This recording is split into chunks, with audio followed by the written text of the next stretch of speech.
Bueno chicos, vamos a iniciar la clase número 11 del material Nueva Vida en Cristo, que se titula Las ordenanzas. Vamos a ver, las ordenanzas son una serie de normas, una serie de, pues más que nada de mandatos para que algo funcione adecuadamente. En este caso, vamos a ver que como creyentes, como cristianos, tenemos que cumplir ciertos mandatos. Esas son las ordenanzas. Vamos a ver nuestros primeros enunciados. Antes de esto vamos a orar. Esta vez Joel nos va a guiar en la oración inicial para poder empezar nuestro estudio de hoy. Vamos a orar, Joel. Amado Dios, Señor, que estás en el cielo, te quiero pedir gracias porque nos has dado un día más de vida, Señor, porque nos has tenido conmigo hasta el momento, Señor, porque nos has podido dar un tiempo para estudiar tu palabra, Señor. Danos sabiduría para comprender lo que nos quieras decir, en el nombre de tu amado Hijo Jesús. Amén. Amén. Amén. Bueno, vamos a empezar con nuestros enunciados de falso y verdadero y vamos a ir aclarando poco a poco los conceptos durante la clase. Vamos a ver el número 1 que dice Jimena. Dice, escribe falso o verdadero, ¿debo bautizarme para ir al cielo? ¿Falso o verdadero? Falso. ¿Por qué? Porque aunque el bautismo es algo importante, tú ya aceptaste a Cristo. O sea que ya somos salvos, ¿no? Ahorita vamos a ver cuál es la importancia del bautismo. Sí es importante el bautismo, pero vamos a ver cuál es su importancia. El siguiente, Joel. El bautismo y la Santa Cena me ayudan a ser más santo. ¿Tú qué crees? Que es falso. ¿Por qué? Porque solamente necesitamos arrepentimiento para ser santos. Para ser salvos. Salvo. Para crecer de manera espiritual, ¿sí? Tenemos que estar constantemente en la palabra de Dios, tenemos que estudiarla, tenemos que compartirla, tenemos que hacer la voluntad de Dios, demostrar que somos otras personas, todo eso, ese crecimiento espiritual, ¿sí? La Santa Cena es una ordenanza, ¿sí? Y vamos a ver cuál es su importancia. Es importante, pero también vamos a ver cuál es esa importancia, ¿no? Y el último dice, los elementos de la Santa Cena simbolizan la sangre y el cuerpo de Cristo. Verdadero. ¿Sí? Bueno, ahorita lo vamos a ver. Muy bien. Vamos a empezar por el bautismo. Muy bien. Vamos a empezar, Joel, ¿qué dice sobre el bautismo? Antes de ascender al Padre en el cielo, Jesús mandó a hacer discípulos a todas las naciones. Según Mateo 28, 19, 20, alguien se hace discípulo de Cristo, ¿cuál es el primer paso que debe de cumplir? Cuando alguien se hace discípulo de Cristo, ¿cuál es el primer paso? ¿Tú lo tienes, Simón? Sí, por tanto id y haced discípulos a todas las naciones, bautizando en el nombre del Padre, del Hijo y del Espíritu Santo. Dice, enseñándoles que guarden todas las cosas que os he mandado. Y he aquí, yo estoy con vosotros todos los días hasta el fin del mundo. Amén. Muy bien. Entonces, ¿qué es lo primero que debe hacer un discípulo de Cristo? Predicar. No, ¿qué es lo primero que debe hacer? Hacer discípulos. ¿Qué es? Y una vez que los hacemos, Ir y hacer. ¿qué dice? Vuelvo a leer. Bautizando. Entonces, ¿qué es lo primero que hay que hacer? Bautizarlos. El bautismo. Una vez que hemos creído en Dios, la primera ordenanza es Bautizando. el bautismo, ¿no? Sí. El bautismo no es opcional, ¿no? Sino es un mandato que debemos obedecer, ¿sí? El bautismo no es un requisito para ser salvo. Para ser salvo ya hicimos nuestra oración, ya hicimos nuestro arrepentimiento, ya pasamos por el plan de salvación. ¿Sí? El bautismo precisamente es el resultado de que ya soy salvo. ¿Sí? Una vez que he aceptado a Dios. ¿Ah? Es que cuando te bautizas representa la muerte del pecado. Sí, el bautismo es una representación de que ya soy salvo. En el caso del carcelero de Filipos, ¿cuál es el único requisito para la salvación? Que dice Hechos 16, 30 al 31. A ver qué dice. Y sacándolos les dijo, Señores, ¿qué debo hacer para ser salvo? Ellos dijeron, cree en el Señor Jesucristo y serás salvo, tú y tu casa. Muy bien, entonces, ¿cuál es el requisito el único requisito para la salvación? ¿Qué le dijo? Creer en Jesús. Es el único requisito para la salvación. Creer en Jesús. Creer en Jesús, ¿verdad? Sí. ¿Cómo dieron testimonio de su nueva fe el carcelero y los miembros de su familia? Vamos a ver qué dice Hechos, ahí mismo, 16, versículo 33. Ya. ¿Qué dice? Lo tiene Joel. A ver, ¿qué dice Joel? Y él, tomándolos en aquella misma hora de la noche, les lavó las heridas y enseguida se bautizó él con todos los suyos. Entonces, ¿qué hicieron para dar testimonio de esta nueva fe a la que ellos habían aceptado? Bautizarse. Se bautizaron, ¿verdad? Entonces, eso fue un testimonio. Muy bien, y en el versículo 33 indica que toda la familia creyó, no solo el carcelero. Primero, para ser salvos, creyeron. Después, se bautizaron para dar testimonio de su fe. ¿Sí? Entonces, el bautismo no es para ser salvo, ¿verdad? ¿Sí? Ser salvo, ¿por qué? Porque ya aceptamos a Cristo. Por creer fuerte Por creer en Cristo. Y el testimonio de que lo hemos aceptado es El bautismo. el bautismo. ¿Sí? ¿Estamos bien hasta ahí? Sí. Muy bien. Con el bautismo damos testimonio público de que ya somos salvos. Según Hechos 2:41, después de haber recibido la palabra, el Evangelio, fueron, ¿qué dice Hechos 2:41? Así que los que recibieron su palabra fueron bautizados y se añadieron aquel día como 3,000 personas. Entonces, ¿qué fueron? Bautizados. ¿Verdad? El bautismo fue su manera de identificarse con la iglesia en Jerusalén, participando en sus actividades tales como la predicación, la comunión, la cena y la oración. Así también nosotros, al bautizarnos, nos identificamos públicamente con la iglesia local. Una vez que nos bautizamos, somos considerados miembros de la iglesia. Salvos no, salvos ya lo somos. ¿Sí? Pero con el bautismo, ¿qué somos? Miembros de la iglesia. De la iglesia local, de la iglesia de Cristo. ¿Sí? Muy bien. Algunos tienen conceptos equivocados del bautismo. ¿Sí? Por lo tanto, tenemos que saber que el bautismo no nos salva, ¿verdad? ¿Sí?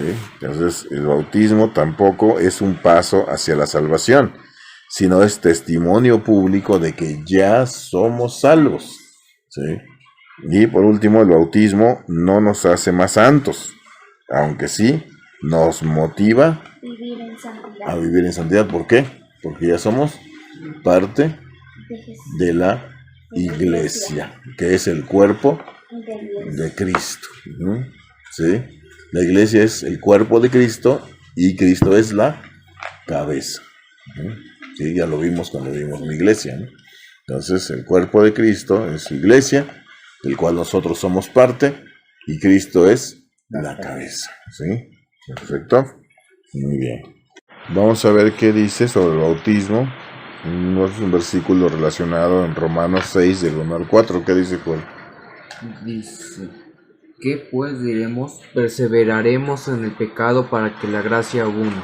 En ninguna manera, porque los que hemos muerto al pecado, ¿cómo viviremos aún en él? ¿O no sabéis que todos los que hemos sido bautizados en Cristo, hemos sido bautizados en su muerte? Porque somos sepultados juntamente con él para muerte por el bautismo, a fin de que como Cristo resucitó de los muertos por la gloria del Padre, así también nosotros andemos en vida nueva. Muy bien. Al aceptar a Cristo nos identificamos con Él en cuanto a su muerte, ¿sí? Su sepultura y su resurrección. Así que en Cristo somos personas nuevas, ¿verdad? El bautismo en agua simboliza la transformación que ocurrió en el momento de nuestra salvación. Cuando bajamos al agua, simboliza nuestra identificación con Cristo en su muerte y sepultura. ¿Sí? Y el subir del agua simboliza nuestra resurrección, ¿sí? Hemos muerto a nuestra vida anterior y hemos salido a una nueva vida, ¿verdad? Somos nuevos, hemos renacido, es lo que decía Cristo, ¿verdad? Que le decía a Nicodemo, solo el que vuelve a nacer puede ver el reino de Dios, ¿verdad? De eso estaba hablando, ¿verdad? De renacer de manera física, No. de manera espiritual. Eso es lo que simboliza el bautismo.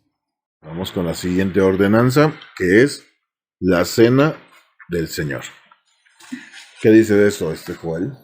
La Santa Cena fue instituida por el Señor Jesucristo la noche que fue entregado.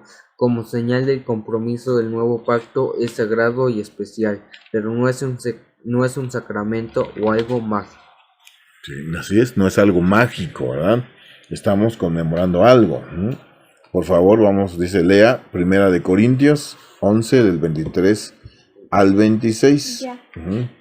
Porque yo recibí del Señor lo que también os he enseñado, que el Señor Jesús, la noche que fue entregado, tomó pan, y habiendo dado gracias, lo partió y dijo: Tomad, comed, esto es mi cuerpo, porque por vosotros es partido, haced esto en memoria de mí.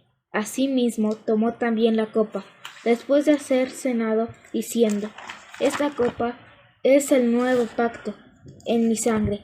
Haced esto todas las veces que la bebiereis en memoria de mí.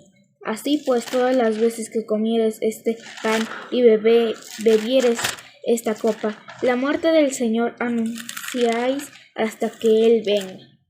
Bien. ¿Qué es lo que anunciamos con la Santa Cena? Nos lo acaba de decir, según el versículo 26. La muerte del Señor. Exactamente. ¿Hasta cuándo? Hasta que Él venga. Hasta que Él venga, ¿verdad? ¿Qué significa hacer esto en memoria de mí? Según el versículo 24 y 25. De Eso. su muerte. Que siempre nos acordemos de su sacrificio, ¿verdad?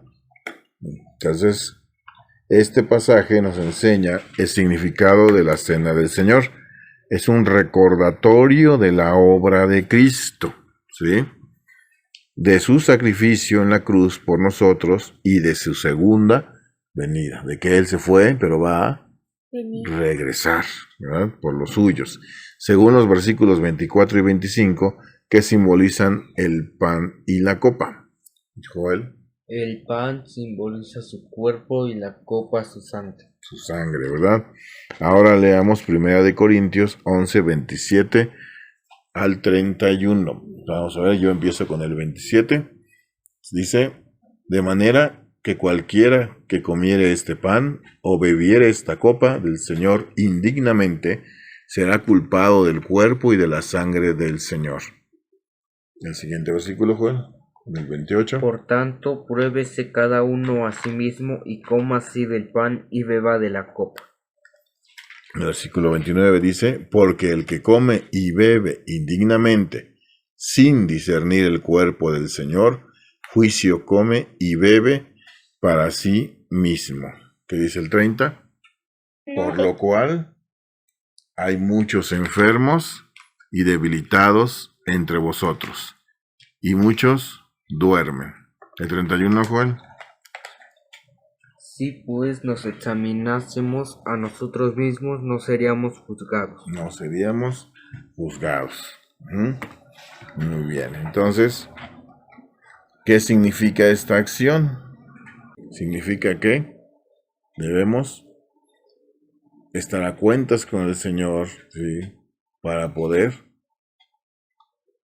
ser dignos de compartir esta ordenanza, ¿verdad? Tenemos que, dice, ponernos a cuentas, dice que, ¿qué más?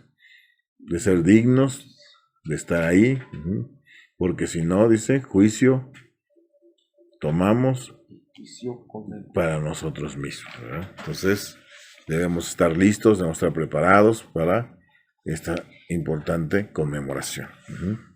Dice 1 Corintios 10, el 16 al 17, ¿qué es lo que dice? Dice: la copa de bendición que bendecimos no es la comunión de la sangre de Cristo. El pan que partimos no es la comunión del cuerpo de Cristo. El 17 dice, siendo uno solo el pan, nosotros con ser muchos somos un cuerpo, pues todos participamos de aquel mismo pan. ¿Sí? Enfatiza otro aspecto de la cena del Señor, que es la comunión. Es un momento de comunión con Cristo y con nuestros hermanos en la fe. ¿Sí? ¿Qué es tener comunión? Participar todos Juntos de un solo hecho. sí. Ujú. ¿Sí? Entonces es porque todos vamos a participar del hecho del sacrificio de Cristo. Algunos tienen conceptos equivocados sobre la cena del Señor, por lo tanto es importante saber que la Santa Cena no es un sacramento o algo mágico, ¿verdad? No nos vamos a hacer santos por estar ahí. No nos hace más santos, aunque sí nos motiva a la santidad. ¿Por qué? Porque dice que tenemos que estar preparados, que tenemos que orar, tenemos que ponernos a cuentas con Dios para poder participar de esta ordenanza, ¿verdad? Entonces, la copa no se convierte en la sangre ni el pan en el cuerpo de Cristo, sino que los simboliza. La Santa Cena es un recordatorio del sacrificio de Cristo hasta que Él venga. Y por último, es un acto de obediencia y un momento de comunión con Cristo y con nuestros hermanos en la fe. Esto simboliza la alianza que tenemos como familia en Cristo y que por eso somos todos hermanos, porque participamos del mismo sacrificio de Jesucristo. ¿Sí? Muy bien, entonces vamos a tener como tarea el memorizar Mateo 28, 19. ¿Qué dice Jimena? Mateo 28, 19. Por tanto, id y haced discípulos a todas las naciones, bautizándole en el nombre del Padre, del Hijo y del Espíritu Santo. Eso. Entonces, tenemos que ir y hacer discípulos. Muy bien. Esta es la tarea de que tenemos que memorizarnos ese versículo. ¿Sí? Y esa fue la clase de hoy sobre las ordenanzas que tenemos que cumplir una vez que somos creyentes. Muy bien. Entonces vamos a orar para despedirnos de la clase, Jimena. Dios Jesús, Rey de Reyes, Señor de Señores, perdona mis pecados y los de mi familia. Gracias por darnos un tiempo para estudiar tu palabra, que nos dé sabiduría para las otras clases, entender tu palabra, a mi papá y a mi hermano y a mí, en el nombre de Jesús. Amén. Amén. Hasta la próxima clase.